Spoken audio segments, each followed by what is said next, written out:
are under 1 month away from Crisis Core Final Fantasy VII Reunion releasing, and I wanted to do this video because I know by talking to a lot of you all and just my own personal feelings, the hype is really growing for this. It's been high. I am ready. I think everybody's ready. I wanted to go into some of my expectations for it, what I'm most excited for, and what I think the expectations really should be for this game, which I think should be high. I think it's a great story. People are divided. This is probably the most divisive entry in the Final Fantasy VII compendium, right? The whole compilation of Final Fantasy VII. I think this is probably the most divisive entry, but I say that with an asterisk because a lot of people haven't had a chance to really play this game. Some people emulated it. Some people got the PSP game, but a lot of younger fans who have been coming up, especially around the excitement of Final Fantasy VII Remake's project, they kind of came on board with that, went back and played OG Final Fantasy VII. A lot of people don't really have a way to play that original PSP game, and the original PSP experience was a little bit janky, if I'm going to be honest. But I love what they're doing with this game. They took their time with it. They took their time announcing it. They took their time developing it, and it feels more like a true remake than a remaster. If you look at the remaster of Final Fantasy VIII from 2019, it's okay. It's okay. 8's not my favorite entry, but it's not a bad game. I enjoyed my time with the remaster, but that is a remaster. This feels like a remake. They're saying it's a remaster, but it feels like a remake, and not in the vein of like Final Fantasy VII Remake. You know, that's story-based remake. This feels like a true remake of a classic game. Like if you look at the assets, the gameplay, the HUD menu, like just even the different menus, the way you scroll through them, the way you play the game, the way the camera operates, the way Zack's movements are way more fluid. Trust me, playing as Zack in the original PSP game was frustrating at times because he had like 3 basic slash moves and you had to use the trigger buttons to cycle through the other commands you wanted to do. It was a little bit frustrating. He was a little bit rigid to work with. This game looks like they're fixing a lot of those things. Not only fixing those things, but building a new game from the ground up. That's what this is. And the voice acting, like we know we're getting new vocal tracks, new voiceover tracks. Now as far as like Angeal, Genesis, Lazard, all those other characters, I'm not clear if they brought back the original cast, if they're using enhanced voiceover files, or if they're using outtakes from the original voiceover recording sessions, which they still have the master files on those. They could absolutely use different takes of those different lines from the same actor, and you know, like a scratch take. So all that's on the table. Point being, this looks like an excellent remake of a game whose story is kind of shrouded in highs and lows. We'll put it that way. I say highs and lows. I enjoy the Crisis Core story. You all know that. You all know I think it's a matter of concept versus execution. I think, and even with the core villain Genesis, concept is great. Execution wasn't so great in my opinion. And I think a lot of people mirror that sentiment. Crisis Core is a divisive game in the fact that a lot of people didn't like what they did by quote-unquote ruining the reactor scene by putting Genesis in there. Don't forget, Cloud's original memory that we see of that Nibelheim incident where Sephiroth goes mad and starts attacking those pods in the reactor, that is Cloud's broken memory. That's not the true thing that happened. Now, Genesis and all that was added and wrote later and put into Crisis Core. Yes, in IRL. It was actually developed later, but we never see Zack's true account of what happened there in the OG Final Fantasy VII. So who's to say? You know, that's why Crisis Core exists, to show us the true accounting of what happened. And as far as Square Enix is concerned, that is the true accounting of what happened. So they're not ruining that scene.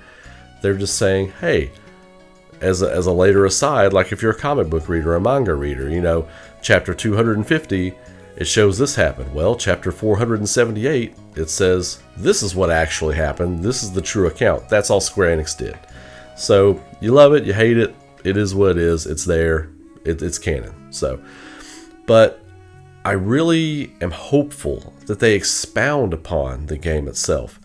Crisis Core has a lot of room and a lot of ways you can easily add extra cool side quests, extra cool story missions where you can get a little bit more lore. You want to know more about Before Crisis? They could add in some side quests where you're helping the Turks and you get a little bit more lore on Before Crisis.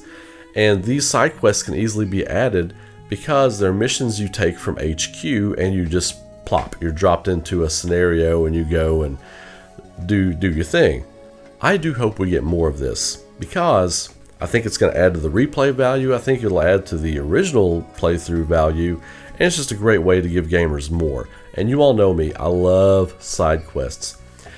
A lot of people, and that's another thing divisive among Square Enix, is how they handle their side quests. You all know me, I'm 80-20. I think 80% of them are pretty good to great, and 20% of them are not that good. I think more of the public opinion is kind of 50-50. I think most people are right down the middle on whether or not Square Enix does good side quests, and that's relevant.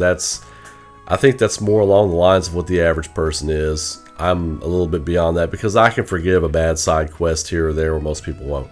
But it is what it is. So add more depth. I want to see them put more meat on the bone for this thing. I think this could be a tough, cool game.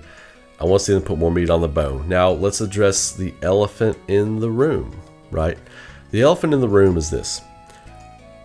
Are they going to add something to the end of the game? Now, this is something I've speculated on often, and this is something I've seen a lot of other people speculate on, and I want to go in more depth with this because I think our expectations should not be based on this. Will there be something added at the end of the game? Before I give my opinion on it, I want to say my expectation is that they will not, because I don't want my experience with this story, with this game, with this playthrough, this run-through, to be tarnished if there's not something at the end of it extra. I don't want to do that. So my expectation is that they're not going to do it because they have not hinted or teased or anything that they're doing that. They have actually gone the other direction. They have said, we're not changing a thing. It is what it is. We're just enhancing the game. Please enjoy, please be excited. Now, do I think they will? I think they will. Now, let me clarify the two things, right? I'm not playing both sides. I'm hopeful that they will. I'm hopeful that they give us a little cutscene at the end to maybe give us, not tell us what's going on, but maybe give us a bigger hint of what's going on. Give us something to chew on until Rebirth comes out. Now, why I say my expectation is that they will not. I'm not expecting it. I hope they will, but I'm not expecting it. I want to just enjoy this on its own merit for what it is, a nice playthrough down memory lane, which a lot of you all didn't get to do. A lot of the younger fans came on with Final Fantasy VII Remake, then went back and enjoyed OG Final Fantasy VII, greatest game ever made, went back and enjoyed that and experienced that for the first time. And a lot of you don't mess around with emulators and don't, have access to a PSP, so have never had a chance to play this game. It's never been ported on anything, which is crazy to me. Square Enix has ported a lot of crap games to like PS3, PS4 via the network, Xbox, whatever their thing's called, Game Pass, whatever, arcade it was at one point. The fact that they've never ported this to anything is kind of baffling because it's better than a lot of games they've ported to other systems. Maybe it's a hardware development issue. Maybe it's because it was developed for PSP, it was too hard to do. And that could be relevant because you can tell they built this game from the ground up. So I'm excited that everybody's going to have a chance to play through this now. The original game wasn't as well received because of the changes they made to the story, which is what I addressed earlier, with the Genesis thing and all that kind of stuff. Now that we've had, 15 years to digest that and make peace with that for the people who did not enjoy that, who said that ruined Final Fantasy VII story, which it didn't. I went into that earlier. Now you know that going in. Now you know what to expect. And people who haven't played the game, you've gone back and you've watched the cutscenes on YouTube. You've watched people play through it on YouTube and Twitch. You know what this story is and what they do with it. So with that expectation out the window of ruining my childhood because, you know, you put Genesis in there, I think this game will be much more well received than the original PSP version was, because A, it's going to be a better looking game, it's going to play better, it's going to sound better, it's going to feel better, it's just, it's going to be great, and you know what's going to happen. You know what they're presenting to you. So with all that being said, I'm excited. I can't wait to see and get our hands on this thing. I want to see how it plays, I want to see how it feels. I know a lot of the big channels, a lot of big people out there have already played it. Fine, I've not watched that stuff. I want to wait and get my hands on it and get my opinion, your opinion, the average folk, the average gamer opinion. Let's find out what that is. What's the AVGG score, the average gamer score, the average Joe gamer, the average Jane gamer? What's that score? That's the score I'm curious about. I want to know your all's opinions. Throw the comments in the post below. Let me know what y'all think. Throw a like on the video. Helps me out. Helps people see my stuff. Appreciate the hell out of you all. And as always, have a great day. Be safe. Be good to each other. Keep rocking. I will see you all in the next video.